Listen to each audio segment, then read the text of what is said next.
Well, here we are, the first town hall hosted by a complete idiot, the host of the Beer and Business Podcast, Jake Mullins.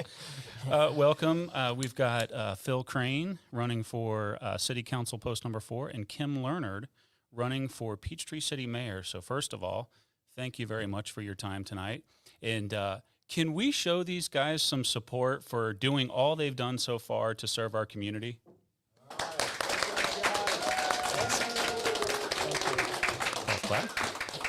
Thank you very much, and thanks for taking the time tonight. Looking forward to talking to you guys. Thanks for putting this on. Yeah, absolutely. Our pleasure. And then I'm also joined by Lynn Malash from Orange Cat Content Marketing. She does all the marketing for my business and also for the podcast, and she's going to be help fielding your questions, you out there that are watching live. So we're really excited to hear from you because you've got a chance to ask candidates in the runoff, in the mayoral candidate of all things. Come on, let's make sure that we show them support by asking questions. But I want to get started by just getting a little introduction from you guys. And so what I'd like you to do is just tell the folks watching or listening, this is going to be on the podcast so people can go back and listen.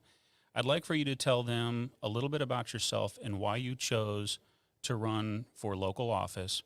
And I'm going to start with the most attractive candidate. Sorry, Phil, you're not it. That's okay. That's okay. I'll accept defeat here. Well, thank you, Jake. It's wonderful to be back. I'm running for mayor because I'm committed to preserving our Peachtree City quality of life. I've lived in Peachtree City for 22 years. I raised my family here. My 3 children attended Huddleston, Booth, and McIntosh. We love this community. My husband and I are retired now, and this is where we plan to stay. I have served on city council before. I served as a council member from 2010 to 2017 before I term limited out. I really enjoyed serving. I took tremendous pride and worked hard to balance our municipal budget post-recession. We restored Lake Peachtree, and I spearheaded the county-wide collaboration towards starting a college and career academy so we could pipeline trained and ready graduates into local jobs.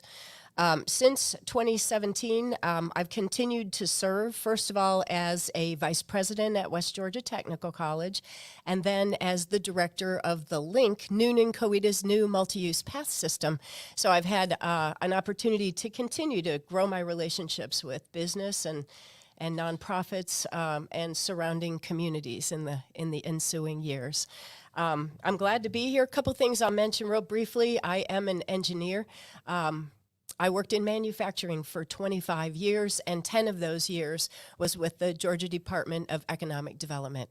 So I have a lifelong track record of support for business.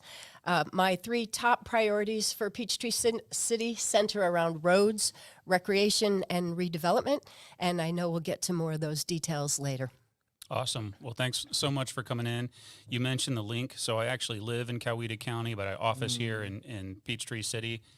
And I'm a little jealous because our paths don't allow for golf carts, and that's a little bone of contention with me. It's a different vibe, isn't it? Totally different vibe. So it's a limited multi-use path system? Yeah, bikes and skateboards and walking. Like, who wants to do that? I want a motor. One day maybe.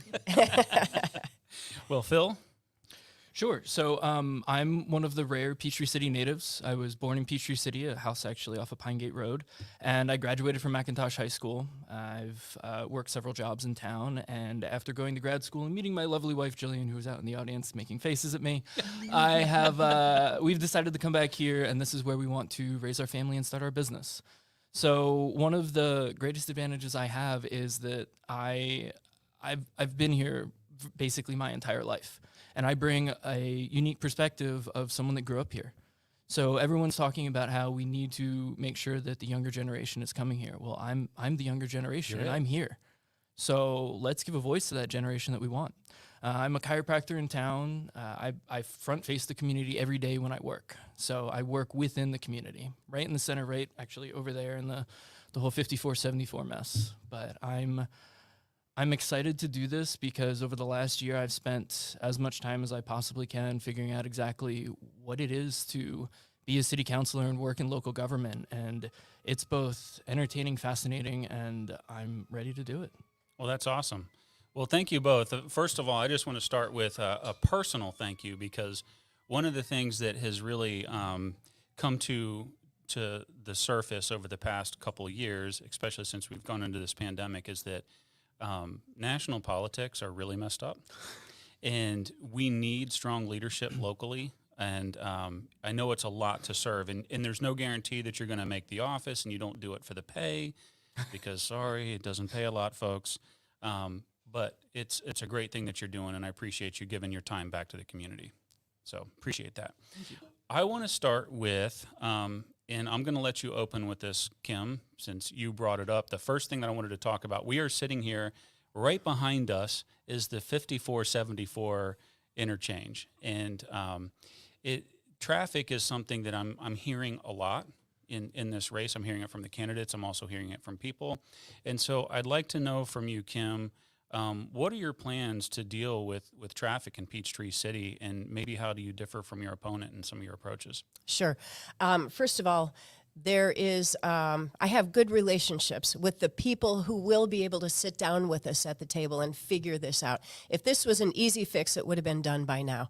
But what we need is another east-west corridor between Coweta County and Fayette County. I sat down through my work with the link. I've come to know the county commissioner, Commissioner Reidelbach for District 4 in Coweta, and we've met for the specific purpose of discussing traffic solutions. And the first thing he said is, Kim, we got to do something about this traffic, because it's Coweta drivers who need to get where they really want to go, all points north and east in the mornings. And they're congesting the heart of our city in order to do it. So we need another east-west corridor. And what we have strategized is a near north side bypass around Peachtree City that involves Fisher Road, Minix Road, and Dogwood Trail, so that we can accomplish just that. It's not an easy solution or a short-term solution, but it is a very workable solution. And subsequent to my meeting with Commissioner Reidelbach, I researched our own Fayette County Comprehensive Transportation Plan and discovered that the last update in 2019 recommended exactly that. So I asked our Fayette County transportation officials, what's the status? That was 2 years ago. And they said, Kim, we're waiting for Peachtree City to take a leadership role on that. Okay, I will take that leadership role without fail. In the shorter term and in the immediate term, we have things we can do. First of all, I don't understand why we aren't doing the closed loop signal timing on our traffic lights on Highway 54 West like some other communities have, namely Noonan. And that needs to be done in the immediacy to relieve congestion. Can you explain what that is? Yes, it means that there's a device on top of the traffic signal, and if you see it now in another community, it looks like a shower head up there. Kind of bends over, and it's a camera that monitors real time what the status of the intersection is and makes adjustments to the lights accordingly.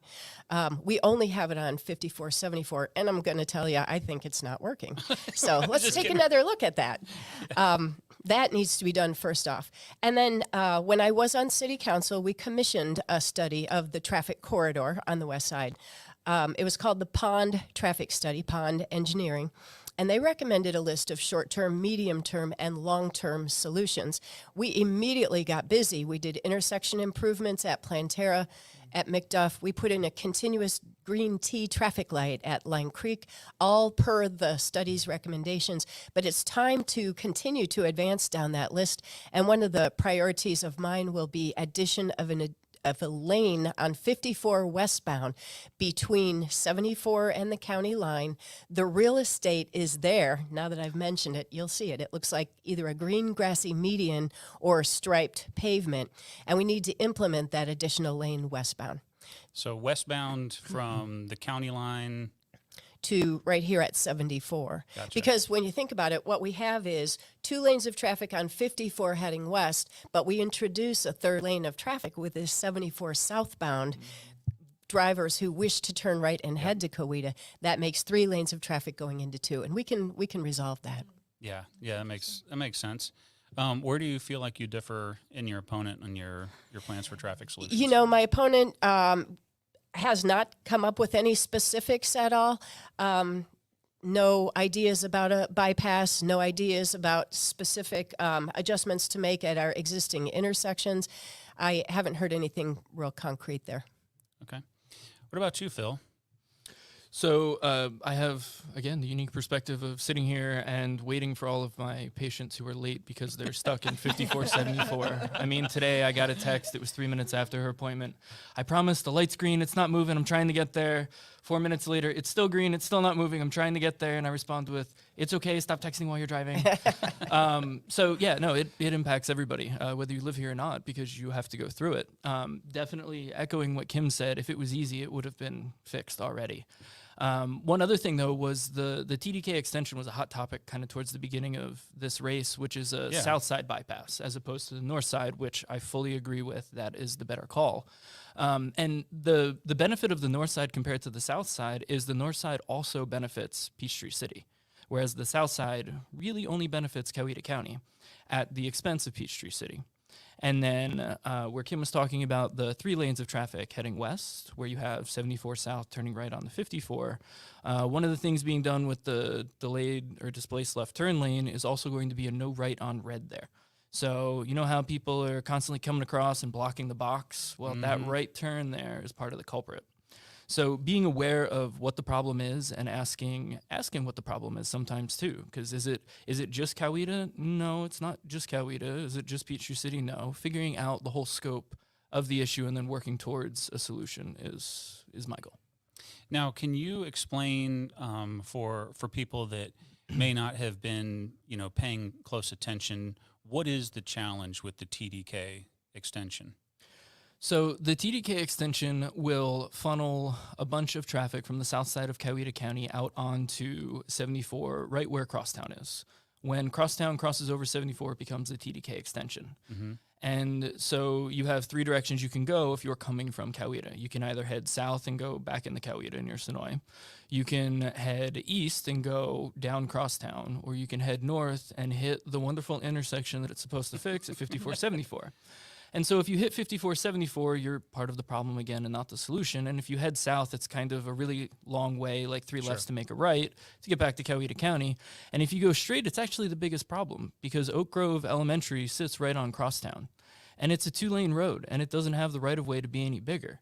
And the comment that I've been making is anything that's going to create an elementary school, like when they get out of class, to try and play Frogger getting across that road, that's a terrible idea.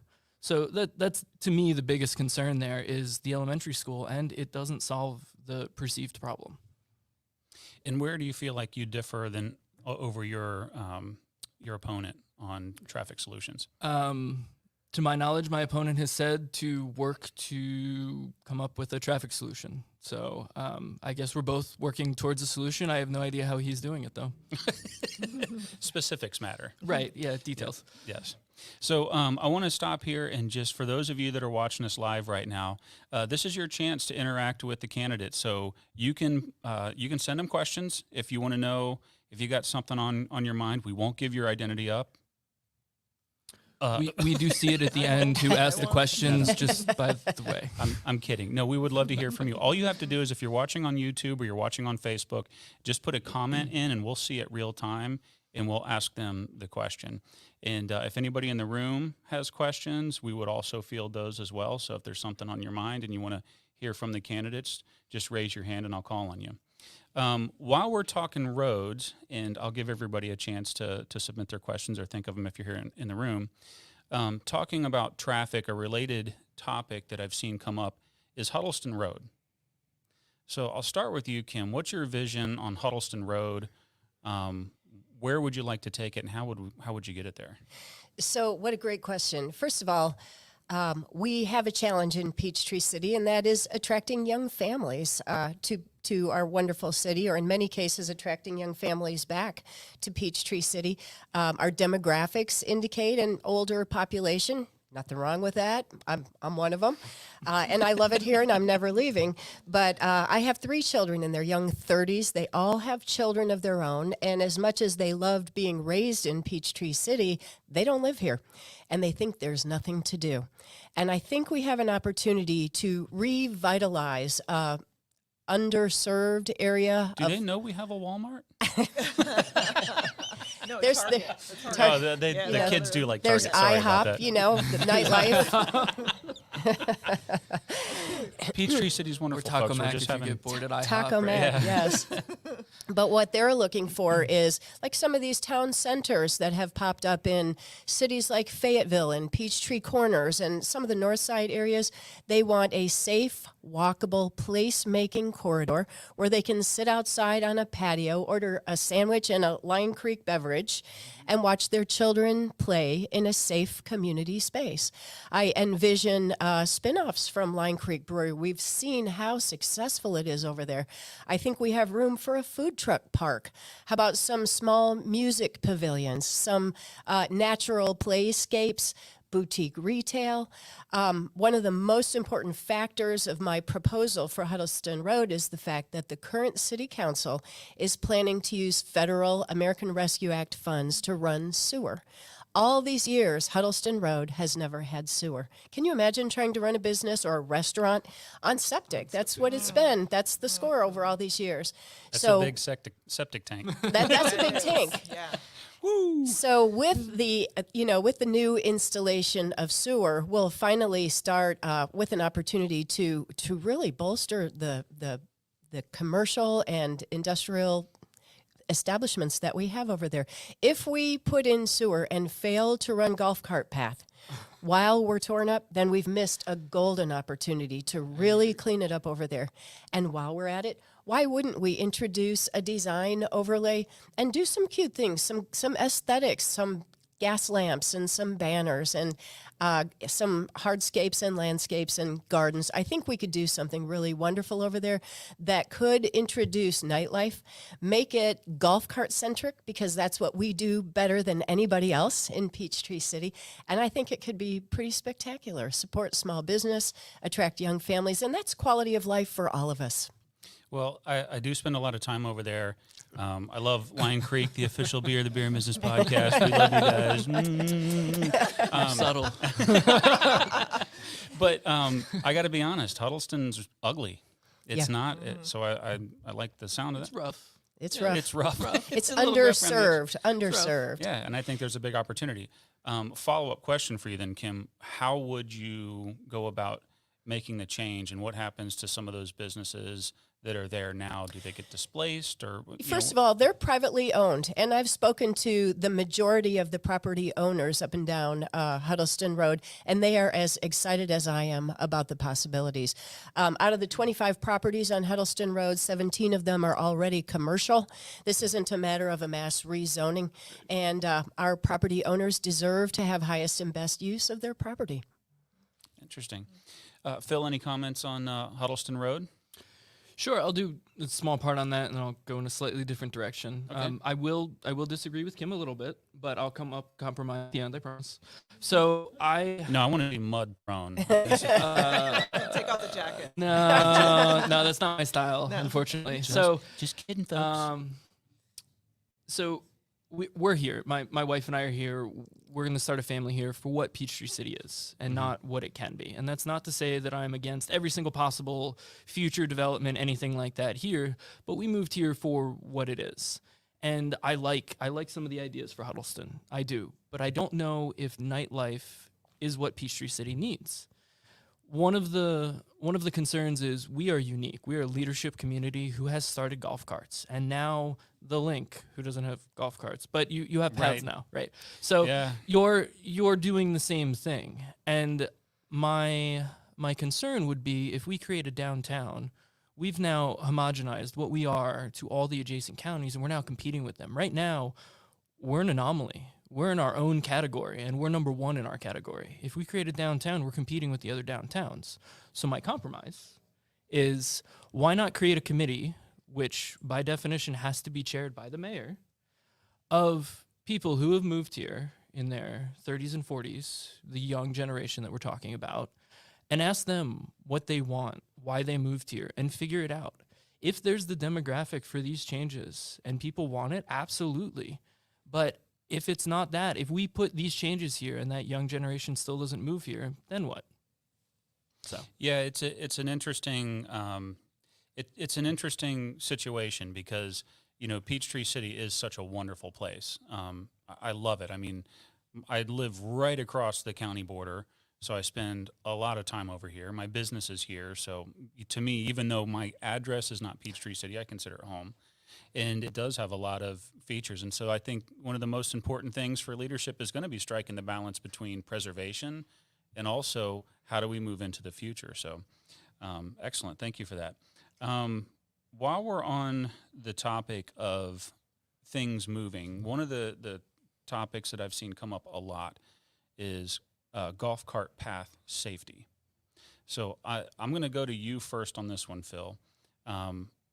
I don't have a golf cart, so I don't drive on a golf cart. So I'm not seeing this person. You're not allowed to. You should not listen. Peachtree City government, please do not issue me a permit on a golf cart. I used to race cars, okay? So you don't want me on those cart paths. But I'm interested. What are you hearing in terms of the safety issues, and what would be some of your solutions to deal with it? Absolutely. So the question of are golf carts safe, or they're not safe anymore, or I've gotten run off the road, or music's too loud, or whatever. 15 years ago, at 16, driving to McIntosh High School, I was part of that problem. So I understand that on a base level. Long time ago. You own that. You own that. I do. It was great. I wouldn't trade that at all. So one of the things that the current mayor and council have created is a golf cart path advisory group in an attempt to figure out what the problem is and identify potential solutions for it. And I know Kim and I have been at a couple of those. One of them, I believe Officer Matt Myers was asked the question, where are the most common areas that accidents happen on the golf cart? And he goes, I'm not going to give you the answer you want. There isn't one. The reality is golf cart accidents are actually low, which is great news. And so moving forward, that group has basically identified that education is the key. You can't legislate morality, but you can do things to help it along, like maybe walk on the right side of the road, or we can get a general signal of if you're coming up behind someone, you tap the horn, not right behind them because you don't want to scare the crap out of them, but just a little bit away so that they know you're coming up, or something like that. So I feel that if we can adopt clear communication on the purpose of these multi-use paths, these paths we have to share, then we can start fixing a lot of those issues. Kim? Sure. I appreciate that the city has pulled together the citizen committee. It's a good group. They're very diligent. They're very focused. And I think that the solutions will come from partnering that group and city council with our PD, with our police department. I think there are hot spots, and I think police know where they are. And I think that would be a good place to start. And I do think that the problem is very real and getting worse. And there are people who use the cart path or want to enjoy their own back porch bordering the cart path who have reason to believe the problem is escalating. So it's an appropriate time to take action, to get the group together, and we'll implement some kind of measures, whether it's additional police on the paths at certain locations at certain times, partnered with an education campaign. I think it's worthy, and I think that's what we're going to move forward with. Now, do you guys feel like maybe there's a little bit, from as you hear from the community, is there a little bit of maybe displacing safety with nuisance? Like, is some of this nuisance issues that people couch as safety issues, and it all gets kind of jumbled up in the same conversation? Yeah, I think that there are some enforceable issues and some are not, and that's a good thing to highlight. Speeding, alcohol, underage driving. Yeah, we can take an enforcement look at that. Loud music, after hours, it's harder to enforce the nuisance items. This, just in my own experience, as I've heard people talk about cart path safety, I swear I can say it, folks. Multi-use. Well, Yeah. don't do that's even more technical. Please, Phil. You can do MUPs. Struggling but, with cart. But as I've heard people talk about, I do hear things like loud music, and it's like, okay, that might be annoying, but it's not necessarily a safety issue. And so I think it's really important as a community, as we're talking about these things, that we bifurcate what's nuisance and what's safety, because, people think that there's a massive safety problem, but in reality, a lot of those enforceable actions, Kim, are nuisance items. I think it's important for the public to know and have a campaign about that. Sure.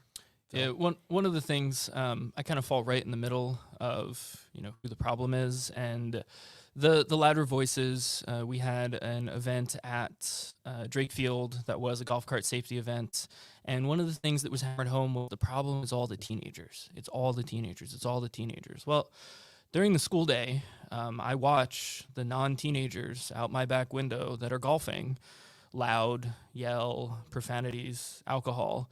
So I think it's important to own that the problem is everybody, the entire demographic using the paths. And once you own that it is everybody, then we can really start to get to the solution. But if a specific age group, and it could be teenagers, is in denial of the fact that they are part of the problem, it'll be difficult to get to a solution. Interesting. I like your comment about the golfers. Oh yeah, that's right. You live. I live correct. right on the golf Yeah. course too. It's some interesting things. Some of those conversations are hilarious. Oh, and the cursing. It sounds like Do you- it's on a bullhorn. Are you on the putting green? No, I'm on Oh, the 100 you're yard. missing out. The taunting that happens there is Oh, really? unreal. No, the 100 You're not yard going to mark. make this. You're not going to make. You're not going to make this. Well, let's talk later about how our fence is used as a potty. Oh. Oh, jeez. Oh. Yeah, so that's a whole issue I need to talk to the clubhouse about. So. Okay, I have think green that- space between, which we need to preserve for that reason. Yes, you do. Grass grows really good right there, doesn't it? It does, and there's lots of poison ivy too. And I remind them of that. You might Are need you a, trying to grow it up the fence? Is that what I saw you out there doing the other day? Basically. good maybe for you. a caution poison ivy sign might be a deterrent. Nah. No. So both of you have talked about attracting young families to Peachtree City. So I'd be interested to hear how you think that we can go about attracting more young families. And I'm going to start with the youngest person on the panel, unfortunately, Phil, much younger than me. You can't control age. I You know. really can't. I know. I try. I've- It's not working. It's one of the biggest negatives that I've heard about me is my age, and it's like, what do you want me to do? So, so we need to attract young families. It is it's the lifeblood of a community, and Peachtree City is so awesome, as everybody agrees on that you don't want to leave. Mhm. Why would you want to leave a place this good? And so the aging community is a symptom or result of that, depending on your perspective. But we are attracting young families, maybe not as young as before. I mean, the average age that millennials, my generation, is having children is up 5 years. So the average age with children is going to go up 5 years. Mhm. But you need to do it for school board tax reasons and all of those other reasons, basically. So what I can do is I am the voice of that generation. I am that generation. So everyone talks about we need to get them, we need to get them, we need to get them. Well, let's give us a voice. Who better to become the ambassador for the millennial generation than a millennial? I know it would be difficult for me to think like a different generation. I wasn't raised in that generation. I could think, around that, but I don't know that. But I can think like my generation. So I think that's my greatest asset because I'm the generation everyone wants to attract. Kim? I think when I've been giving my talk about Huddleston Road proposal for a nightlife corridor and talking to a lot of different people in the community, the people who seem the most enthusiastic about this idea are the employers, our industries, Panasonic. They need the young workers here, and they're having trouble getting them down here from, say, Midtown. I still think we're a good alternative for people your age to, to come here This is a from great place. Midtown and make a life here. I think we're a good alternative for the Midtown dwellers. But again, a lot of them don't want to come here because they think there's nothing to do. We can fix that. And I will just say, it is possible I am the boring side of my generation. Like, that is okay if I like it quiet. You are But I definitely can the boring accept side that. of the Thanks, millennials. Jake. Thank you. He's what I refer to as a geriatric millennial, folks. Wow. That's rough. Wow. Ouch. All right. Ouch. I Right, can't no, vote no. for you. I live in Coweta County, so I can say what I want. You wanted to see mud, Jake? Let's go. You're not supposed to throw it at the moderator. Come on. So adjacent to the young families, is there anything that Peachtree City can do to battle the affordable housing crisis? Go for it. I think we're a good alternative to Midtown and to Atlanta areas. Yeah. I strive to ask the right questions, and so you've asked me a question, and I have to give you an answer, but my answer is, what's affordable? Well, so I will tell you, obviously, I'm in the business of real estate, so I hear it a lot. And, young families starting out typically are looking for homes that are sub 300. And what we've seen is in surrounding areas, Peachtree City real estate is more expensive than, say, neighboring counties, right? But it comes at a premium. It's supply and demand. But right now, what we're finding is a very large gap between younger people looking for houses and finding stuff that they can afford. And it's not just in Peachtree City. I mean, this is an issue that's plaguing Fayette County and Coweta County as well. But I just wanted to know from your perspective if you think there's anything we can do to help with that issue. Right. So you gave a number, sub 300. Mm-hmm. When our first house was sub 300, and we bought it at actually sub 200, and we got right in on the kind of boom that was happening, and so we sold it at just over 2, and that's happening everywhere. Correct me if I'm wrong, but the entire housing market is insane right now.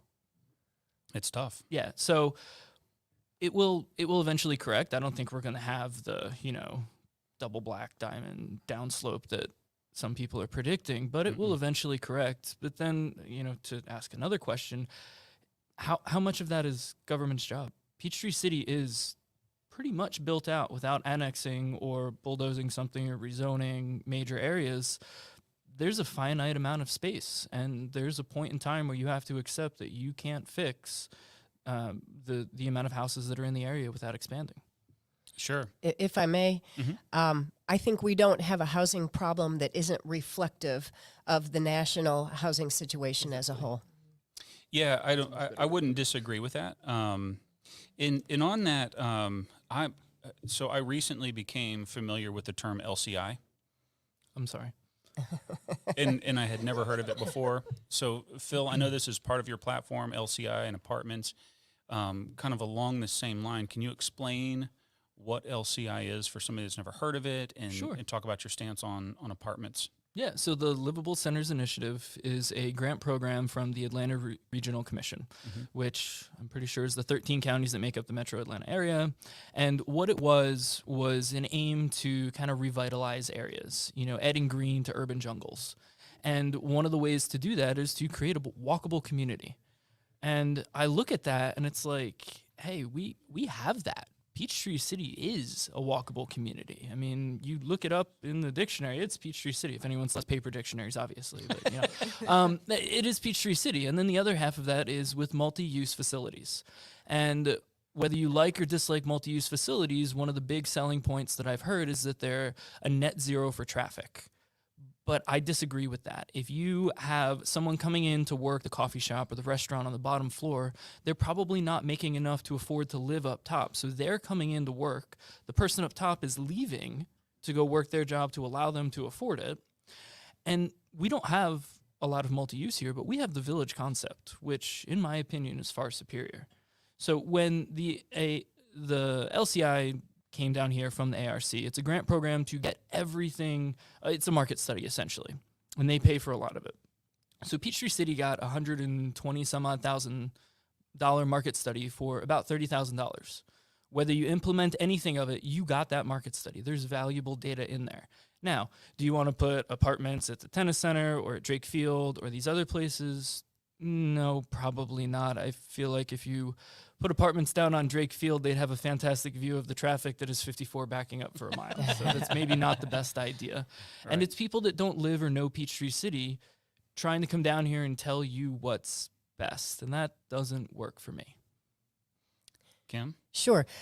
And I will dovetail in with what Phil just said. The ARC is focused on 3 main things, and you see this right away on their website.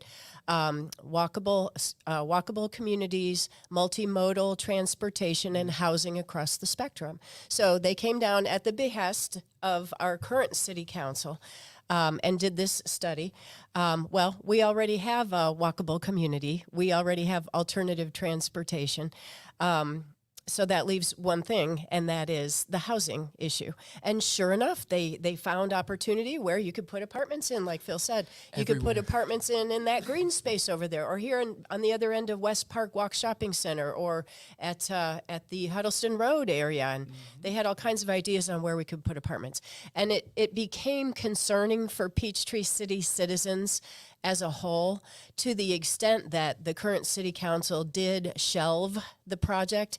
And if I'm mayor, that's where it's going to stay. We won't be reviving that. I don't need, I did become concerned along with everyone else last year about this time when this was under discussion. I did a little study of my own. In Peachtree City, we have 1,762 apartment units. That's 14% of our households. The national average is 15%. I believe that we are not out of whack. We do have apartments. Are they full? Yes. Yes, they are. yes. But And we have expensive. apartments. Yes, we have apartments, and we don't need any more. So I do want to make it clear that as mayor, I would oppose new apartments. I will not revive the LCI. Interesting. Okay, great. So I want to switch gears from kind of platform issues and ask you guys a question about your candidacy so far. So as you've been out and you've been running for this office, and I know that you were on council before, Kim, and so now you're running for mayor. It's maybe a little bit different. Phil, it's your first time running for a public office. So I'm going to start with you on this question. What has been, maybe one of the top one or two surprising things that you've heard from the citizens here that you weren't anticipating, that maybe brought an issue to you that wasn't there when you started? Okay. So I'm going to answer with something unrelated to give myself a moment to think about that. And You want to do it? You want me to One- do it like one some of the- impressions? one of the Want me to things do a little that bit of Arnold to break the ice a little bit. Is it not been welcome so hard? So one of the things that I tell people constantly is if I don't know something's an issue, I don't know something's an issue. It's like you don't know what you don't know. And I accept that I don't know what I don't know. And I've encouraged people to reach out to me and ask me that. And some of them are how forceful almost. People ask me how I'm going to fix something. Like we already talked about 5474. You asked it in a way, we talked about it. I at no point thought that someone was going to take a swing at me. And That seriously happened? no, well, through an email. Like when you can feel that through an email sometimes, someone is like, if you don't fix this, let me tell you what's going to happen. And I'm like, whoa. When I they come was- to your house. I was like, I don't He's right. It's true. I don't feel comfortable answering this through an email because if I'm getting this type of vibe through an email, like, do you want to give me a call and talk about it? And it turns out that there's a long-standing history. They go through it every day. They're at their wits' end. Sure. And it almost seems like there's no outlet for why a citizen is unhappy in some cases. You can show up to a council meeting, you can talk in public comment, you can argue about it on Facebook, which in my opinion is very ineffective. Oh, come on. Arguing on Facebook is really effective. Oh, you're that guy. No, I'm not that guy. He's I that am guy. not that guy. So I think where it's going is I think the nation as a whole, maybe even the world, has lost the ability to agree or disagree as adults. Mm-hmm. And if we can just get back to clear communication, like Kim and I have a couple of topics we don't agree on, but I don't feel threatened right now sitting next to Kim. And that was the most surprising thing to me was how angry some people are through an email. And the first thing I tell them is, I have no power right now. There's nothing I can do for you other than listen. And You might be able to give them an it was- adjustment if the neck it was, hurts. but- yeah, we're mixing metaphors here though. But so it was just surprising to me how much was built up, I guess. Interesting. What about you, Kim? Sure, I'd say there are two, and the number one, and this really surprised me, was safety on the paths. Really? I just didn't see that coming, but it kept coming up, and I've done dozens and dozens of meet and greets in neighborhoods and in cul-de-sacs and in backyards, and the topic kept coming up. So I'm glad that the city is kind of moving that forward. And then on another topic, and you know how you see something and it doesn't really register for a while, but people kept bringing up the condition of our recreational facilities. And then, by gosh, I went out to Riley Fields, which I run on a regular basis, and it looks like heck over there. It looks very neglected. And that Riley Fields running track is probably going to need a full removal and reclamation, and I'll bet that's a $250,000 project. And then people kept bringing things to my attention who have children in the sports programs. We haven't top dressed our ball fields at the Peachtree City Athletic Complex in 5 years. We must have 2 at least turf fields to accommodate soccer, the academies. We are nationally renowned for soccer here in this community. And not only do we not give it the attention it deserves, but we do not have the facilities that the other communities are offering for these academies and for our own, soccer teams in their competitions. And then I started to create a list, everything from I voted for a splash pad, and I'm very happy we used SPLOST funds to build the splash pad, but I learned from young moms that we've been charging money, and you have to bring cash. So you either have to pay cash or write a check to bring your little toddlers to the splash pad. That's got to stop. And here's another one. This is very amusing to me. A guy pulled me over on the path one time, and he plays disc golf. And we have disc golf. It's right by Partners Pizza and near my home. And I see those disc golf, facilities all the time. And he said, other places have tee boxes and signage and, gardens and it's good looking. And I thought, really, that's a thing, and we can fix this. We could do this. So I have a growing list with the help of citizens who have provided all this input on what we could do.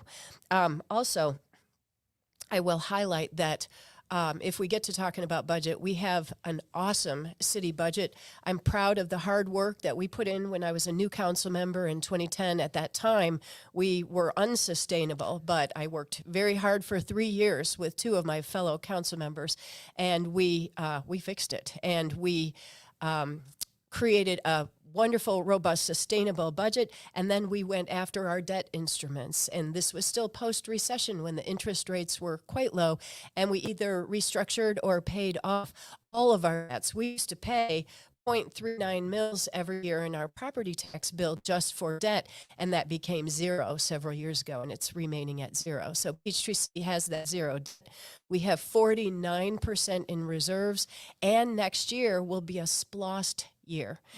In 2016, I was so proud of Peachtree City. We impaneled a SPLOST committee of citizens who worked with our city manager, and they scoured every corner of the community to see what our citizens would like to have on a SPLOST list. Special purpose local option sales tax, that extra penny you pay when you shop and dine in Fayette County. So Kim, can I stop you there and ask you a question? So let's say that you were talking to a complete idiot, Okay. Somebody like me. Can you could you explain? Because I know a lot of people see it and they hear it, but I don't think a lot of people truly understand what Okay. SPLOST is. So Great can you question. explain that? Great question. A SPLOST means a community, a county, gets to go to the polls and vote yes or no to tax themselves 1 extra penny when you buy a blouse at the Avenue, 1 extra penny. And it turns out that a 6-year SPLOST, those pennies really add up, and Peachtree City's portion alone was $45 million. So I like a SPLOST because it's citizen-driven. The SPLOST list of projects that you would spend those pennies on over the next few years has to be created and publicized before we go to the polls to vote. It's the voter's decision. And if you have those pennies, you can do projects in your community in this cost-sensible manner that would otherwise not get done. So it's a very important community-driven process. Yep. The current SPLOST is 6 years, which means that it will be done in 2023. It's the county's decision whether to have a SPLOST on the ballot or not, and they have indicated that there will be another SPLOST. When this one ends, the voters will decide, do you want to continue that penny? No addition, just do you want end-to-end SPLOST? And then by that decision, we would have projects that we could do in our community. So we have a lot of roads and cart paths we've been able to maintain with this current SPLOST. It was a very appropriate projects list, very focused on our paths and our roads, because post-recession we had fallen behind on all that maintenance, and it was a good opportunity to get caught up. In the current SPLOST, we also did some very fun projects. We put bathrooms in at the Line Creek Nature Center. We built a splash Thank pad. you. Yes, very nice. No more poison ivy. Right? Never had it. So the current SPLOST is still underway, but it won't be long before the citizens have an opportunity to create a list and go to vote. So for these recreation projects that I have in mind, what we don't prioritize in the immediacy with reserve funds, we have the opportunity to consider whether that would be a good candidate to be on the SPLOST list. You can tell I'm excited about this.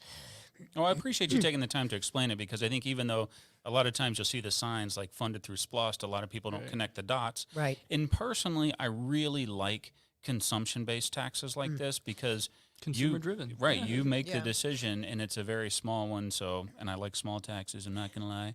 I will tell you another thing about SPLOST is out of all of the 159 counties in the state of Georgia, the vast majority of them have a SPLOST. I'd say a handful, maybe 6 or 7 do not. And what that means to us is if we don't have a SPLOST, we're paying into theirs and they're not paying into ours. So an important factor of a SPLOST is you get a little help from the outside when people come to your community to shop and dine. Yep. Could you repeat the number, the quantity, the budget? $45 million. The SPLOST list, the SPLOST project was anticipated at $45 million over a period of collecting those pennies for 6 years. Okay. I Yeah. do actually think that Peachtree City is on track to collect close to $55 million Right. from that. And you think, oh, that's 10 extra million, but you know, inflation and projects going a little bit over bid. Coming from Coweta, you know, that bridge that lights up and says Peachtree City, just in case you weren't aware of where you were coming in. I appreciate that. I like 'cause the do need bridge. to help. I like it. I'm sorry, that sounded a little negative. I like the bridge, but that went over budget. But that was, you know, in the middle of a pandemic where everything went up. So it's a testament to the people that created that committee, that SPLOS, to understand that you're going to collect a little more, but you can't expect to spend every penny of that on new things. Stuff is going to cost more. And Kim is in the position to chair that committee. I mean, by definition, a committee is chaired by the mayor and created by the mayor. So Kim will be integral in the new SPLOST. And so all that to bring us full circle back to recreation is that we do have opportunity to get citizen input, to prioritize. We have funding options, and I'm really excited about all that we can do here. I will point out, since you asked before about my opponent does not have recreation anywhere on his platform or on his website, and he wants to cut our city budget. So let's watch out. Ooh. So you brought up budget. Let's talk money. What are your budget priorities? And I'll start with you, Phil. Budget priorities. Ooh. So I sat through the 4 budget workshops, and to say that was eye-opening is an understatement. I was also kind of surprised at the number of people and the diverse group that showed up to it. And I expected to show up to something and sit there and kind of be lectured to. And it was interactive. There were questions, there were people raising their hands, and while you don't get that on the recording if you watch it after the fact, because only the people up on the dais have the microphones, it was a great back and forth. It was transparent, and you learned that the entirety of your property taxes are going to first responders, public safety. That's right. Like that is so key to what Peachtree City is. And there was an amendment to that gave police, fire, EMS, first responders in Peachtree City a salary increase. And that was done after the 2022 budget was realized, so it's an amendment to it, and I believe it's coming out of cash reserves at this point. But moving forward, that's something that we need to keep an eye on. You can do a market study, salary and benefits, total compensation, all of that, and figure out what's going on and figure out where you fall in the national average. And I think Peachtree City needs to at least be at that 75% mark, because a lot of the reason people move here is for safety, good schools and safety. And you need to protect what you love, and that's what public safety does. It protects what you love. So the other side of it is Peachtree City has a really good compensation plan. Like if an officer is paid $45,000, let's say general police officer, the total cost of the city is about $90,000, almost double what their salary is because of the benefits, the pension, all of that. That's not the case everywhere. Sometimes it's only about 1.5 times. So one of the priorities moving forward is definitely to keep a hand on that pulse and figure out if public safety has competitive pay, and if it's not, let's make sure that they do. I think it's a great opportunity for the community because there are so many cities and metropolitan areas across the country that are not doing very well. And there's a lot of really good first responders up for grabs. And come see us here. We'd love to have you. I would think this is a good gig, right? Come a on. good gig It's for a great police gig. officer. It's The weather's not great in exciting Georgia. though, and that might be even better. Right, exactly. Good weather. What are your budget priorities, Kim? So I will tell you that we have an awesome budget in Peachtree City. Our annual budget now is $41 million. The majority of it goes to police, fire, EMT, paramedics. We have 49% in reserves and, possibly a splost on the horizon for the special projects. I'm very excited and optimistic about our budget. The median home value now in 2021 in Peachtree City is $467,000.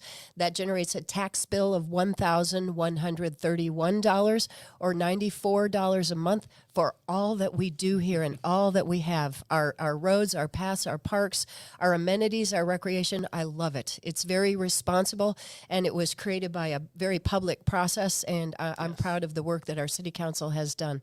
So how do we maintain it going forward? How do we maintain the integrity of the budget? We just keep doing what we're doing. We have a totally open budget process. We are within all of the Georgia guidelines for reserves. A couple years ago, we are well above. A couple years ago, we increased our reserves guidelines, the city's own guidelines, from 25% to 31% reserves, and we stand at 49%. We're going to keep doing what we're doing.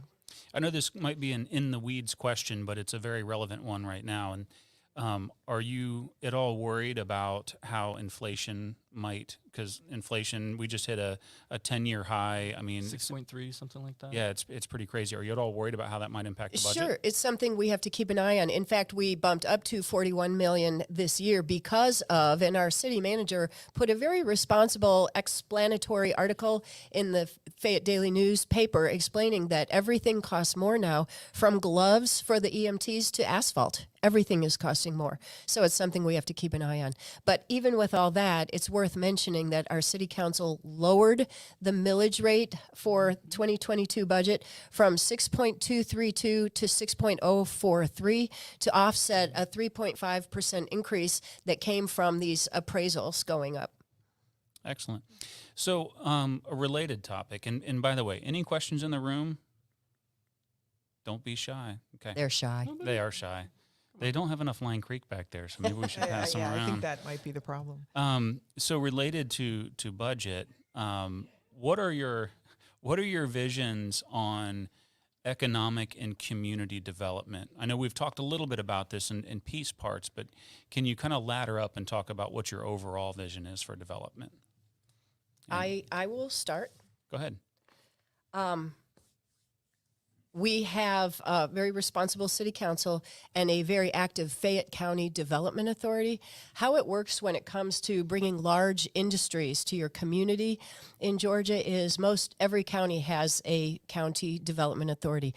And if a large industry is looking for a new community to call home, they first of all go to the governor's office or the Georgia Department of Economic Development. I worked for them for 10 years. And then they in turn direct the company to a local development authority like the Fayette County Development Authority, who will host groups of people through the community to see if this is what meets their needs. We're fortunate to have an industrial park here. We have rail. We have an airport. We have a quality community where people want to live. We should work more, and we will work more on the trained and ready workforce. Usually the number one need of these industries is a trained and ready workforce. But what we've added in the last 3 years alone is actually really tremendous. Just think about it. We added the SMC3 building over in Lexington, and that was 90 jobs. We've seen a lot of expansion. Oh, and Aventure Aviation in our industrial park is adding a building to expand. We've seen a $3.5 million reinvestment by Ultra Refrigeration for a manufacturing facility. We saw a $3 million expansion by Shola IPN.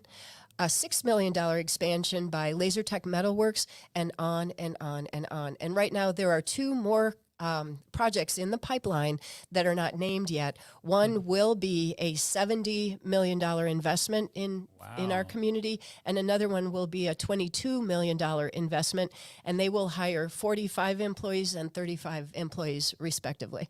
So what that means is it's important to be positive in the newspapers and keep good relationships with your Fayette County Development Authority, and you just never know what might find your community.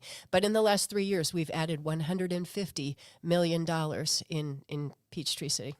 Wow. What about you, Phil? What are your visions for the development of the city? So I'm going to take the millennial approach. Okay. Go figure. We saw in the middle of the pandemic the work from home revolution. Yeah. And everything literally went screeching halt, figure out how to do this, but you can't come and meet together. And we need to be able to capture that revolution. There's a reason people will live on the south side and drive to the north side. It's the salary or the fact that that's the only place they can find a job, but they really like it here or whatever. Well, what if you could work from your bedroom or the room adjacent to your bedroom so you don't annoy your spouse or something like that? So we're getting into fiber at that point. And fiber is something that is understood, not understood. Why do I need faster internet? Whatever. My download speed would only double with fiber. Well, working from home isn't necessarily the download speed, it's the upload speed. And upload speed is at least 75 times faster, which, to give you an idea, if you have a 10 upload speed for whatever digit you're using for that or number, it would go to 750. Okay, and that's insane. And that's the big key to working from home.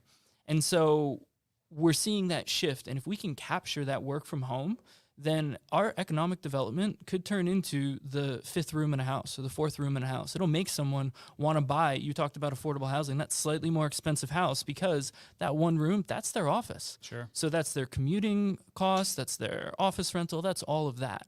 So we can see economic development possibly for the first time from the residential side of things, from work from home. Oh, that's really interesting. And I don't think anybody's read through the entire bill yet, but the big economic stimulus bill that was just signed by Congress, long. I believe today, right? Was it signed The today House. or The the House? House. Yeah. It was today. Yeah. I think that's got some provisions in there for think so. broadband and fiber expansion. So I'd be interested. I haven't read interesting it. to see. I should now that you say that. But Nobody's I read guess it. we will. Yeah, we'll look at it. The We people will. that How much time passed, do you have? the people that Phil. Can someone narrow down which 100 pages it's in for me? You want the executive summary? I want the summary of the summary. The people that passed that bill didn't read it, okay? So eventually people will start to read it. But that's a really interesting angle because, you're right. I mean, it is a limitation. I have smoking fast internet at the house, but it's all download speed. I go to upload something at 6 megs, and that it opens up a world of opportunity. So that's an interesting take on it. I have a question that just came in from Facebook from Dana Hansen, and this is along the lines of attracting younger Dana. crowd. Yes, thank you, Thank you, Dana. Dana. She says, let's talk California. We love the new young vibe. Thoughts on marketing to movie industry to bring young families to Peachtree City? This is for both of you. Want to go first or second? Second. Okay. So I've started a whole bunch of patients in the last year that are from California in the movie industry between the ages of 32 and 45. A lot of them. Yeah. And they love it here. Yes. This is their happy place. They're coming here, they're getting involved in the community, they're convincing other people to come here. It's a domino effect. And it's kind of how my office works, is word of mouth referral. So, I get the domino effect that was the domino effect of moving here, and they're all talking about it. And people that I didn't realize knew each other, like, oh yeah, I did 4 movies with him over there, and this is the guy that was teaching my kids for whatever, and I convinced them to move here because it's so awesome. So we need to make sure that we continue doing whatever we're doing that is attracting them. And that kind of goes back to creating the committee and asking them, why did you come here? Other than the fact that Pinewood's here and it's a natural place, but why do you love it so much? So I'll jump in here. Fayette County is the new Hollywood. Yes. When you look at the numbers, Yes. we are the largest film production region in the world. That's Yes. a scary thought. Yeah, right Saying it here in like our that. backyard. Fayette which County is the new Hollywood. absolutely crazy. Mm. It's Hollywood, folks, without the Hollywood. Okay, let's just say it that way. You But think this traffic is bad? yeah, exactly. But it's a very vital part of our economy, and I think it will continue to grow. And just as an anecdote, I'm in real estate, and we have an enormous amount of people in our pipeline that are still trying to move here from California, looking for jobs, looking for houses. And I think if the floodgates could open, Dana, we would have a lot of people moving here. And I think the biggest thing is just from my experience, the biggest problem people are having moving here from California is selling their house in California. Oh, If they could Convincing sell someone it, to pay that much. interesting. people are moving away from California, not moving in. So the housing market's not booming there like it is here. So it's an interesting dynamic. But I think it's, I second what Phil said. I think we welcome the movie industry here for a long list of good reasons. I think it's important to note that the Fayette County Development Authority just reissued another $264 million worth of bonds on behalf of Trilith. Trilith pays the bonds, but that's how the expansion is going. It is growing by leaps and bounds, and it's going to be good for Fayette County and good for Peachtree City. it's amazing how many movies you watch and you'll find out like, oh, that was filmed in my Filmed in backyard. Georgia. That's right. Literally, in Not- some cases. Yeah, I That's know. right. It's crazy. Or you go to certain establishments here and kind of bump into stars. Like I want to Yeah. do that. I Paul haven't had Rudd, that the happen. man that never ages. Oh, I Right. have a picture with I him. was sitting in Georgia Shrimp and overheard one of the servers at one point talking about, hey, this guy really looks like Paul Rudd. And they're all like, no, but it can't be him. No, it was totally him. I watched him walk out. That was him. He didn't say anything. He heard it. He's just going through it. And he eats. He eats Yeah. food Oh, in yeah. our Yeah. restaurants. Wow. He's a real person. I know, it's crazy. Yeah, it's funny where you'll just run into like random celebrities here, and it's a lot of fun. So on the topic of development, how do we balance that, Kim, with green space protection? So I am fiercely committed to protecting our green spaces. And the reason I moved here in 1999 was because I had come down here from Alpharetta, our previous home, to run the Peachtree City Classic. It was a great race on a beautiful October day, and the Peachtree City Classic is well run, and hundreds of people were involved. And I remember going back home to Alpharetta, and my husband said, so what was it like? We had heard golf carts, but that's really all we knew about Peachtree City.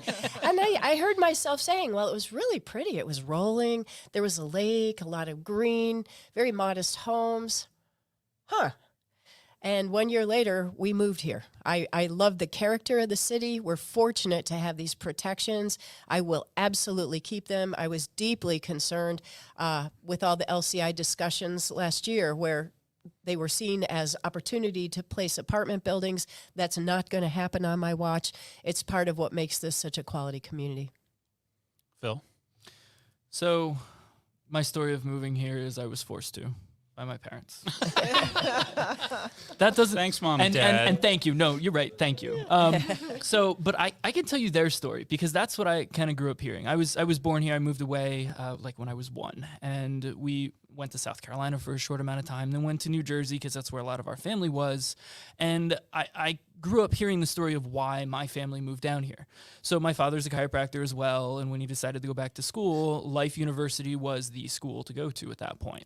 So Life University's up in Marietta. Maybe you don't want to live in Marietta. So they knew people all around Atlanta.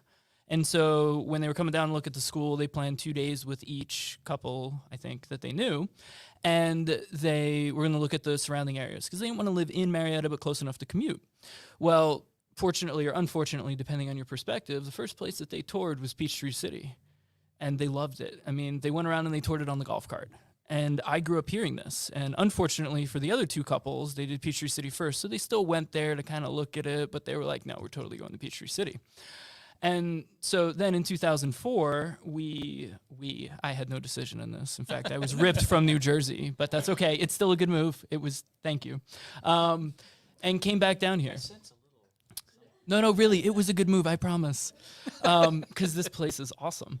And we came down here, and I got to see exactly what they were talking about. And I fell in love with it. I got to drive to school on a golf cart without any supervision at 15. Whether Oh or my not God, that's a that good would be so idea, cool. that was awesome for 15-year-old Phil. That is pretty cool when you I think mean, about it. Yeah. you I'm get down full with that. freedom within the community, within Peachtree City, the safe place that you can grow up in to go wherever you want. Why wouldn't you want to raise your kids here? But that doesn't work if you don't have the green spaces. Most of the golf cart paths go through green spaces. So, sorry, someone's trying to come in this way. Ears to grow around. So, we have to protect them. And it's a planned community. It's one of the first planned communities. There's trees. There's a lot of trees, and you get fined for cutting the trees down. Like, you can't have Peachtree City. You can't have this way of life without protecting the green spaces. Yeah, I agree, and I'm glad to hear your passion on this topic. I moved down here 5 years ago, and it was exactly because of that. I have 10 acres, and I love the convenience and all the things to do, but also the preservation of nature and green. And I think my wife and I had the world is our oyster. You know, when we were getting ready to start our business, we said, where do we want to live in the country? And the first time we came down here, we said, done. This is it. Wow. First time. And put a contract on a house, and the rest is history. So thank you for your passion on that topic, and stay fierce on it. In talking about protection, one of the things that I have become very ardent about over the past year and a half, no coincidence that it's the same time period as a pandemic, is protecting small business. Small businesses, unfortunately, have paid the biggest price in this pandemic, and we've lost almost 40% of all small businesses across the country since the pandemic started, which is just a staggering number. What are some things that you guys think that we could do with local government to foster local and to support local? Sure, I'll go ahead and go first, unless you want to fight me for it. No, go for it. Somebody's got to throw a punch before the night's over. I mean, come on. No. It's probably going to No, be we Lynn don't. hitting me. I mean, if we're going to be honest. I think much of the concern about the loss of small business is related to hiring, and that this is a hiring problem right now that permeates every industry there is. One thing that as a community we can do is, I don't know if you realize that the almost former Booth Middle School location on Peachtree Parkway, the Fayette County Board of Ed is planning to move the students over to their new facility, their brand new Booth Middle School, early in the new year.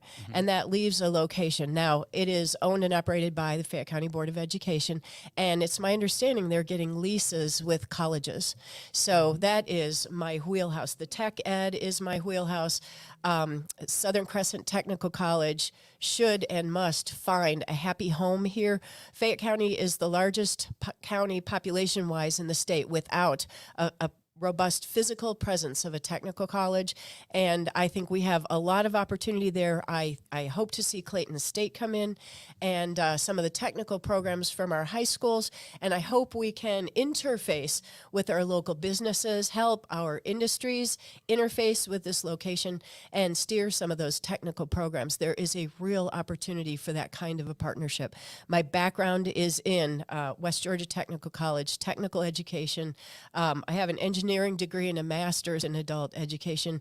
I'm excited about all that we can do over there, and I can't wait to partner. Phil?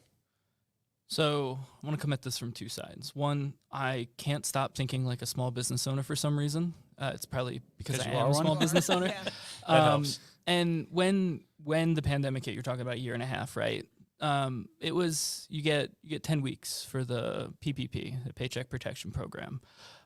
How many people can say that they were back open the way it was after 10 weeks? I mean, very few. We weren't. I mean, we were considered essential. Right. But one thing that bothered me was the arbitrary, you're in this classification, you are now either essential or non-essential. And that was it. But the problem is, to every small business owner, you're essential to yourself. That is your livelihood. And I didn't like just how arbitrary it was. There are many different types of gyms. There are many different densities of the number of people that go in those gyms. I think it would have been great to see a little bit more defense from local government. I feel like local government should be the last line of defense for the trickle-down effect that is national and state policies. One of the things that could have been done was, hey, you're a gym. If you hold 40 people in a small room for a class, maybe half that. Find some number that works. If you're a big gym and you only have 40 people over 10,000 square feet, clean the equipment, don't cough on each other, don't lick the equipment, and you'd be fine. You're not supposed But- to lick it? You're not supposed to look at Jake. You know, Thank I Thank think you. I think Appreciate Darren that. would. Darren, Oh, Darren would. Darren would Darren definitely lick the Thank you, equipment. Darren, Sorry, for not being here to defend yourself. Your fault, buddy. So we need to encourage our small businesses and potentially even cut red tape. It needs to be an efficient process to open in Peachtree City. If you are a small pizza place as opposed to a chain pizza place, and it's going to take you 4 months to go through the process to open here, you're floating your nest egg in most instances to open that. You're not a franchise that doesn't have to start paying until that opens, has an entire team and a bunch of working capital. We need to really look at the small businesses that want to open here and help them. The other side of that is the village concept. Whenever I ask someone about the village concept, nobody goes, it's the commercial followed by the residential that are really small, then the bigger residential. No, they start naming the local businesses. They talk about Why Nots, they talk about Mike and C's, they talk about Chopsticks, they talk about the businesses that make our village centers unique. And if we want to protect the village concept, we have to protect small businesses. Hear, hear. Do we have a... Yeah, we do. We have a question for Kim from Mr. Les Martin. Thank you for sending this question in. For Mrs. Learnard, why should any of Mr. Ferrante's supporters now support you? Ooh, well, Mr. Why the hell not? That's yeah, why. Why not? I'll answer that one. So there were 5 of us in the race for mayor, and I came out on top on November 2nd, election day. Mr. Ferrante came in 3rd, so he did not make the runoff. Mr. Ernst came in 4th, so he did not make the runoff. So both Mr. Ferrante and Mr. Ernst have endorsed me and have asked their voters to vote for Kim Learnard. And I think when you look at my platform, my protection of green spaces, my specific plans, and more importantly, the relationships I have to address traffic solutions, I definitely will tackle recreation. I'm a lifelong runner. I'm a former tennis player, now a pickleball player. Recreation was important to my entire family while we raised 3 children here. It is a priority for me. Redevelopment to get a sparkle, something funky and edgy, and a little bit of nightlife on Huddleston Road. I think that's a list of reasons why Mr. Ferrante's voters would want to support me, and why Mr. Ernst's voters would want to support me. I will say this out loud because Mr. Ernst takes so much pride in the fact that he's a retired police officer, and that is I will fully fund our police force, no question about it. And we need to look at the budget and look at what our needs are, and we brought this up in light of golf cart safety to see if we need more PD on the pass, and we need to, augment our staff a little bit. If that's what we need to do, then that's what we're going to do. But I think for all those reasons, I have great relationships, a very positive leadership style, very collaborative, and I think we're going to do really good things for Peachtree City going forward. And if I could just make a comment for those that did not make the runoff, thank you very much for all the efforts you put into trying to serve the community in this fashion. Like I said, starting, I mean, you guys, this is a lot of work to run for office, and I just really appreciate everybody's effort and their care for the community. I want to go back. Oh, we got a question in the room. No, go ahead. What's your question?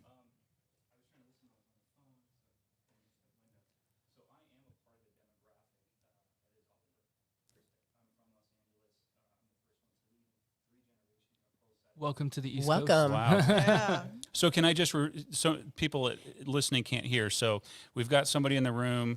He is 3 generations in LA, and he's the first one to leave. It's okay. I'm just going to repeat so people can hear online. And so you've recently come here. So please go ahead. My whole life has been Hollywood.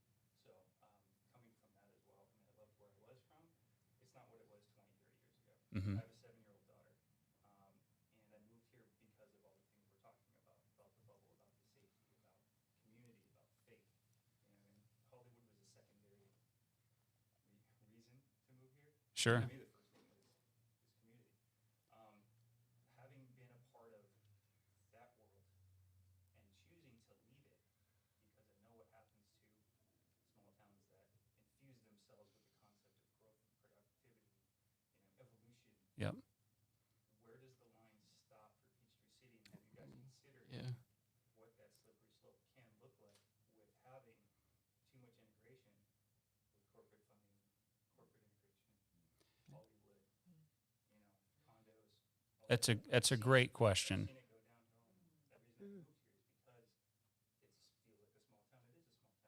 So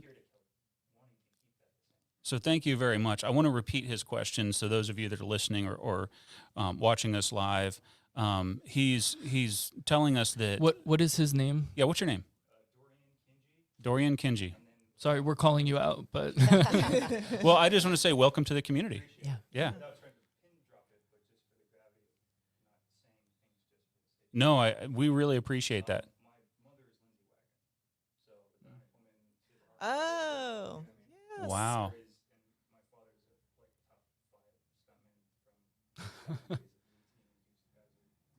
So this is Okay. like true Hollywood lineage. So Oh, wow. Okay. this is royalty. Royalty. sure. Yeah. Well, that's awesome. It's a really great question. So I'm going to paraphrase it. So Dorian said that Hollywood is not what it was 20 or 30 years ago.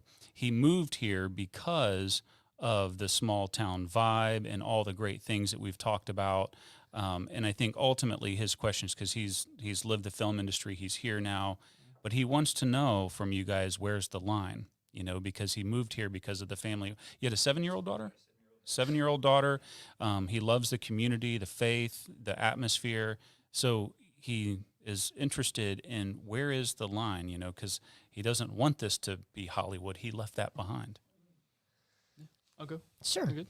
So, yeah, it's hard to figure out where that is. But one of my governing philosophies with this is Peachtree City doesn't necessarily need to change, but it can adapt to the future. And you can adapt things without losing who you are, without getting rid of the core values that makes Peachtree City Peachtree City. And so it might change. I mean, you can paint your house, you can do stuff like that, but it's still your house, it's still your home. And one of my goals will definitely be, when any question comes across, you know, is that still going to make Peachtree City Peachtree City? And if the answer is yes, I can support it. And if the answer is no, then I'm probably going to be against it. I think to add to that, Peachtree City is about built out. We, in a sense, we are a bubble. Imagine that. There will come a point where we will not be expanding any further. We won't be building anymore. The question is, what do you want to do with what we have, which is why I've had a bit of a focus on redevelopment. That's where we have the opportunities right now. I'm glad that you're here. I'm glad you have a 7-year-old that you brought here. When we moved here, my kids were 13, 12, and 5, and it has turned out to be a good move for us. We never once looked back, and I'm committed to making this community all that it can be for you and your family. Yeah. Not Thank sure you, how long Dorian. you've been here, but it is a wonderful place to live. After 5 years, I'll never leave. So it's awesome. And thanks for coming and participating in this. It's awesome. That's great. That's awesome. I also want to, going back to small business. So, Phil, you were talking about, maybe trying to cut back on some of the red tape and protecting. I have a message for those that are listening, and then I'll get to another question. But one of the things that has happened since the pandemic is there's been the largest transfer of wealth in the history of the world from what was small business to large business. And it's really easy to put stuff in the cart on your phone. And we have an amazing community of small businesses, not national brands, boutiques, all kinds of stuff. Get out and support local. Don't put it in a cart. Go outside, go to a store, jump on the golf cart. Right. Weather's been beautiful. Spend your money locally.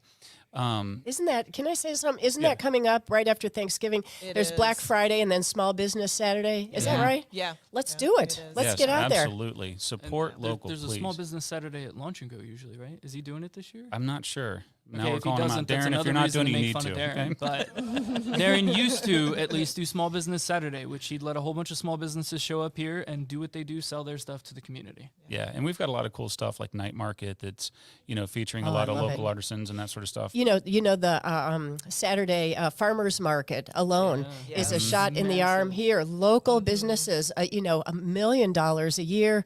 We have, I think, 46 vendors who make $500 on a weekend, and you multiply it out. This is is really an important effort in Peachtree City. I love our farmers market. Yeah. So the reason why I started with that, because it's a topic I'm very passionate about. I'm a small business owner too. It is not easy owning a business, and I have mad respect for anybody that does it. I like to keep my business and government separated. You put them both in the same bed, nobody gets a good night's sleep. But what I'd like to know is, what are some things that you think you could do in a position of council or mayor to help promote supporting local and to help promote people making decisions that are ultimately better for the community?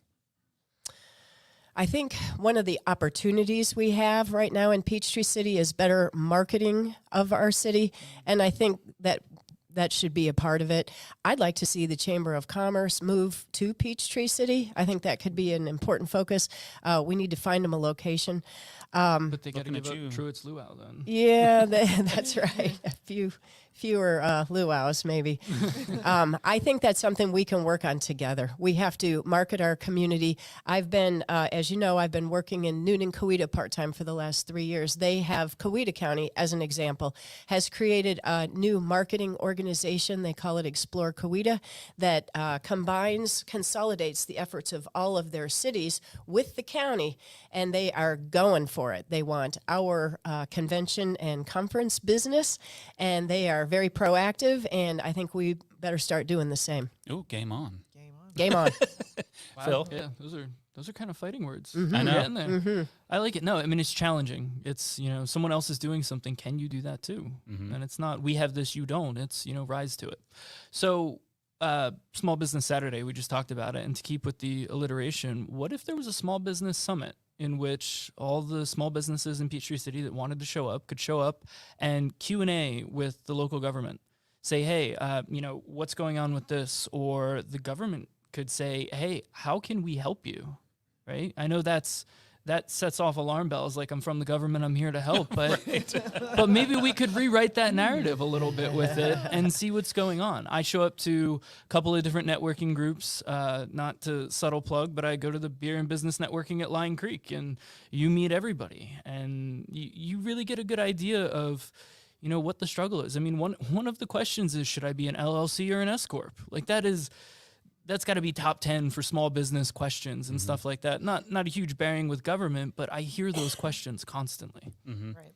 One of the things that we've had the pleasure of experiencing with the podcast is we've talked to so many local entrepreneurs, and the amazing thing is I have been humbled by the intelligence in this community and the ingenuity and the just street smarts of people figuring things out and starting find a businesses way. right here in your backyard. So it's something we need to show small business a lot of love, because not only do we have to preserve what's out there, but that 40% that we lost, that's a lot of entrepreneurs out there ready to try something new. And so I want them to know that Peachtree City is open for business. Absolutely. Yeah. What is a question that you wished I would have asked so far? Is there a topic, Kim, that I haven't brought up that's important to you, that's a part of your platform? I think the general spirit that I bring is that I'm running for mayor because I'm committed to preserving our Peachtree City quality of life. My opponent is running for mayor because he wants to cut the budget. And he's made that very, very clear, that he told us, we had a forum 2 nights ago, and he told everybody that industries don't come here because our taxes are too high. And I've already enumerated what our taxes are. And for the average family, I think this is very doable and very workable. And we all have options to live elsewhere where the taxes are lower. And I want to be here.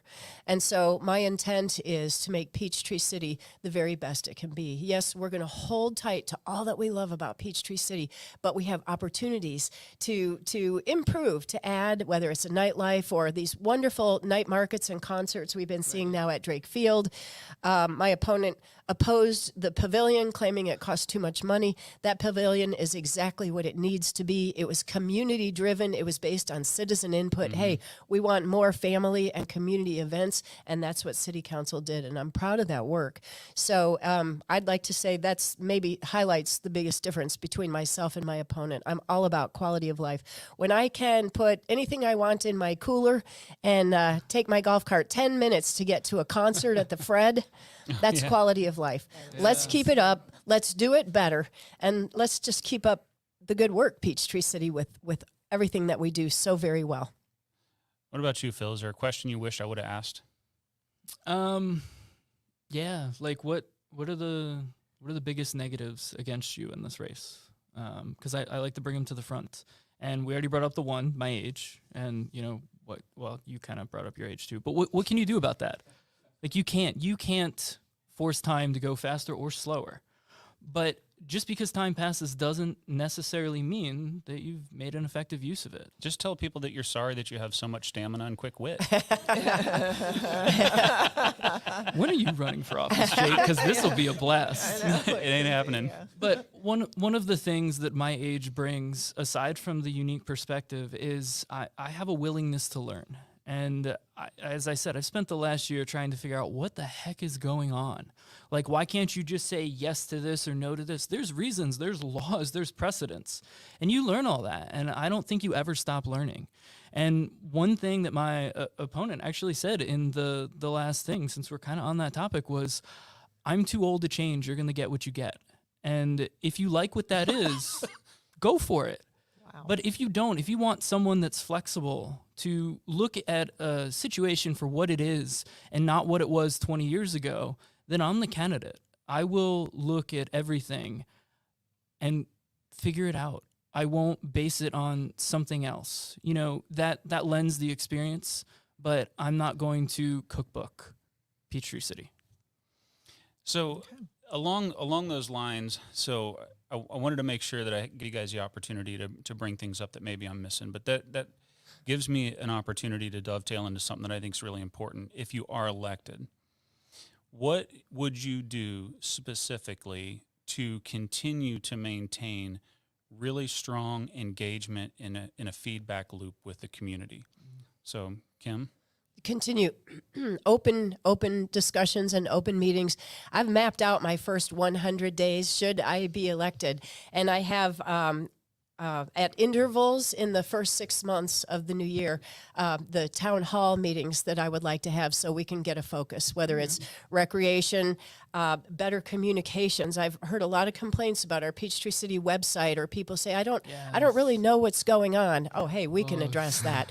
We'll get a, that'll be one of the, am I right? That'll be one of the 100%. Yeah, that'll be one of the first, because how we communicate then, if we can make those improvements, well, then we're better off when we move forward with the other topics, recreation or SPLOST or redevelopment or the redevelopment committee that you suggested or other topics. So I have plans, very specific, on a calendar on how I want to invite our community in to have topics on different conversations, and I'm looking forward to that. Awesome. What about you, Phil? Well, I think that I will make the ultimate sacrifice, and I will pay attention to Facebook. No. I'm going to need another beer, guys. Wow. I might need one too. Anybody that knows me, I hate Facebook. It breeds toxicity. It has broken down communication between people. Yeah. Some people are emboldened, sitting behind their keyboard, being able to say whatever they want without repercussions. That's not right, in my opinion. But I will look at that because interspersed between all that toxicity, there are nuggets. There are nuggets that some individuals think that is their only outlet. And until kind of what Kim was saying, town halls, or I'll get to the website in a second, until that comes to fruition, we do need to wade through the toxicity to figure out what's going on. So I will make that ultimate sacrifice, and hopefully one day I can stop, because that's terrible. But I'll do it. And the other side of that is, if you've ever gone to the Peachtree City website, you probably haven't typed in the Peachtree City website and navigated through it. You've typed in Peachtree City followed by what you want, whether it's a building permit or golf cart registration or whatever, because it is far, far fewer clicks to search what you want, click on that link, than to navigate through the Peachtree City website. Efficiency. It should be 2 or 3 clicks to almost anything on that website. It's not. We need it to be efficient so we can get away from Facebook. Yeah, and if I could just give you guys a little bit of credit and hopefully, some goodwill for those of you that are tuning in. It's very different running for local office than it is running for, Congress or president, because, when you get to high level politics, you're very insulated from people. But, You know, you guys go to the same grocery stores and the same restaurants, and you can't. We have breakfast with people. You are very, Lots very of breakfast. Lots of breakfast, yes. you are very accountable to the community if you serve. And I just want to remind everybody that, you know, these are people that they're not doing it for the money, because trust me, there's not money in this. Wait, They're- we're not? No, you're definitely not. Not unless we get into that whole, like, you know, budget process that they do in DC. And Wait, maybe I can get do a we little set bit our of own that. salaries? I'm kidding. I'm sorry. I'm kidding. Yes. But seriously, these are people that are very accountable to the community, and you should be commended for it. Whether or not you agree with everything, always be respectful for local politicians, because they are maybe not volunteering their time, but pretty damn close. Yeah. So Yeah. really appreciate that. You have any more questions? Yeah, I do have two additional questions. One is from Vern Kiernan, and thank you, Vern, for sending your question in. And this kind of goes back to your golf cart policy and safety. And he wants to know, will the mayor and council be interacting with the new committee on golf cart path safety reviews and their recommendations? And you addressed that earlier. And if you could just reiterate it. Yeah, no question about it. That's why the committee was formed. It was formed by the current city council, but that means we have a list of interested citizens who have something they want to share. They're willing to do their homework and come back and reconvene and make some plans. So, yeah, I look forward to continuing that in the new year. We need it, and I'm a good listener. Okay, good. Part of that, too, is we've already established the 2022 budget, so anything that needs to be an amendment, we're running out of days in 2021. So Yeah. it will be part of the new mayor and council. 3 of them are already determined, 2 of them are still up for it, to figure out if they're going to accept or reject those recommendations. And after sitting through those groups, there's some good recommendations coming out of there that definitely deserve the chance to be presented and fleshed out. Okay, great. Good answer. And I have an additional question from Les Martin. What is each of your position on the closure of Crab Apple Lane? Close it to There we cars go. and carts? What message or signal does it send to Tyrone? I'll take that first. Okay. Tyrone is a wonderful community. They are a wonderful sister community. They have quality leadership. And we need to sit down at the table with Tyrone and figure it out. I am totally sympathetic to our Kedron Hills neighbors who feel that there is an unsafe condition with cars and golf carts coming from the north through their community to get to Peachtree Parkway. It's a very valid concern. At the same time, closing the road would mean that a subdivision that has 200 homes now only has one access point in and out, all the Amazon trucks. And I think that it calls for quantifying. I'm an engineer. I want to know the exact nature of the problem so that we can identify what's really going on. I would suggest sitting down with Eric Dial, mayor of Tyrone, whom I've known for a decade, with some of our Kedron Hills neighbors to take a look at what can be done, what they find reasonable and acceptable. What are the real safety issues? Do we have police reports on things that have happened? I don't like to go forward on anecdotes. I'll listen to anecdotes, but I want to go forward with data, and I want to move forward together with our neighbors to the north. There are some serious considerations for keeping golf cart access, but we should be figuring this out together. 2 heads are better than one, and I'd like to face at the same table get together and figure it out. Anything to add, Phil? Yeah, so kind of with 5474, if it was easy, the solution would have been found. It would have been done already. And like I said, I'm willing to work with anybody. And a mutual agreement or compromise, maybe might even be the better word, is something that I would like to see. Do we need to build walls? No. But at the same time, do we need to put citizens at risk, kids at risk? I am more than willing to work with Tyrone. But at the end of the day, I'm elected, if elected, by Peachtree City. And as long as Tyrone is willing to work with us, I think it'll be great. But you have to protect what you love, and Peachtree City is what we love, and who elects us? That's awesome. Do we have any others online? No, we don't. Not Okay. right now. Any other questions in the room? All right, so I would like to wrap this up. And my question for both of you, and I started with Kim, so I'm going to start with Phil on this one. I want you to tell us, as people head to the polls, what do you want them to remember most a vote for you means? Okay. Do you want me to do Arnold again to give you No, an no, introduction? no, no, no. No, please no. It's very easy. I Here do we it go. We're gonna do on it anyway. demand.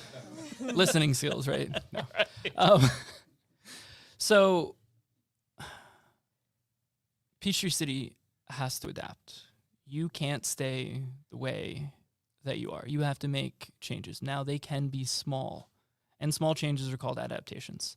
And looking at those adaptations and making sure that they fit with the core of Peachtree City, who we are, who we've been, where we want to go, that's the important part. And as someone who I think possibly in Peachtree City history has the unique perspective of going to high school here, being a small business owner here, and then attempting to run for council, my perspective is not represented anywhere else on council right now. And if we do want to continuously talk about bringing the younger generation here, I think we owe it to the younger generation, our generation, to give them a voice. Awesome. Beautiful. That's great. Kim? I think what I want people to remember about me when I go to the polls, when they go to the polls, is that I've been at this a long time. I've lived here 22 years. I served on city council for 8 years before I term limited out. I know my way around. I've built decades-long relationships with quality people everywhere, from the school system to the Chamber of Commerce to our county officials to our sister cities. I know how to get the job done. I know my way around, and I can do this with a mutual and positive spirit. I am fortunate. I feel fortunate to live in this great community. And yes, we're going to hold fast to everything we love about Peachtree City and plan responsibly for a bright and better future. We can do this.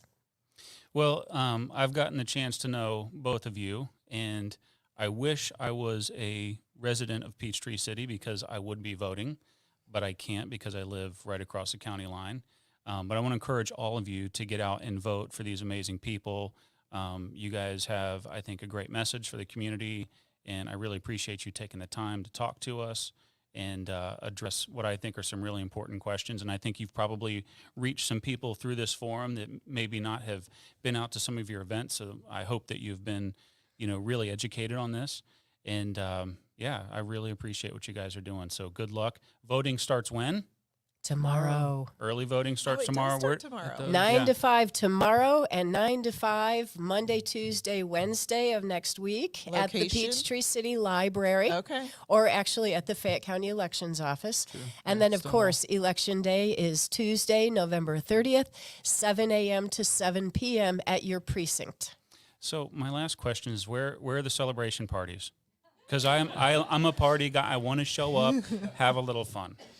Go for it. I'll do We'll this one figure it out, second. either Line Creek or at the house. We'll figure it out. So, if you're going to publish it, it's Line Creek. As much crap as I give Darren, he has been beyond generous in allowing me to use Launch and Go, actually, for my victory or condolences party, to be determined. So I will be here again. And Jake, I just want to take a second to thank you and Lynn and everyone that put this on, took the time out of it to give a crap about the local election. Thank you. So thank you, man. Yeah, really appreciate it. Well, folks, thanks for tuning in. Hope this has been beneficial, and get out there and vote. Vote. Good job.